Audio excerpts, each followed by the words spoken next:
தக்காளி பழம், அதே வெயிட்டுக்கு சின்ன வெங்காயம், ஒரு கை ஃபுல்லா பூண்டு, அதாவது ஒரு 50 கிராம் பூண்டு, 18ல இருந்து 20 காஞ்ச மிளகாய், இது எல்லாத்தையும் போட்டு பச்சையா மிக்சியில போட்டு அரைச்சி ஃபைனா பேஸ்ட் பண்ணி கொண்டு வாங்க.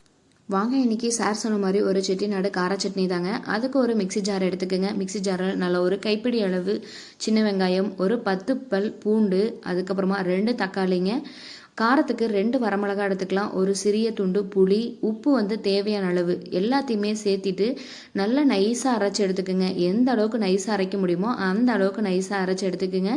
நம்ம தாளிப்புக்கு ஒரு கடாயில் ஒரு 4 ஸ்பூன் எண்ணெய் விட்டுக்கலாங்க. எண்ணெய் நல்லா காஞ்சதுக்கப்புறமா 1 ஸ்பூன் கடுகு, 1 ஸ்பூன் நம்ம உளுந்த பருப்பு, அதையும் அதில் சேர்த்திட்டு நம்ம பாருங்கள் பேஸ்ட் எந்த அளவுக்கு நைஸாக அரைச்சி எடுத்துருக்கோன்ட்டு இந்த மாதிரி நல்லா நைஸாக அரைச்சி எடுத்துக்கணுங்க. அதுக்கப்புறமா நல்லா அந்த உளுந்த பருப்பு நல்லா கோல்டன் கலராக வர்றப்ப நம்ம ஒரு கொத்து கருவேப்பிலை சேர்த்திக்கலாங்க. நம்ம அரைச்சி வச்ச அந்த விழுதையும் அதில் சேர்த்திட்டு நல்லா ஒரு 5 நிமிஷம் நல்லா ஃபஸ்ட்டு கொதிக்க விடுங்க. அதுக்கப்புறமா ஒரு சிம்மில் வச்சு ஒரு 10 நிமிஷம் கொதிக்க விடுங்க. மேலே லைட்டாக அந்த மாதிரி எண்ணெய் பிரிஞ்சு வருங்க. இந்த டைமுக்கு நம்ம ஸ்டவ் ஆஃப் பண்ணிட்டு நல்லா சுட சுட இட்லியோட இந்த கார சட்னியை வச்சு சாப்பிட்டு பாருங்கள். அவ்வளோ ஒரு டேஸ்ட்டாக இருக்குங்க.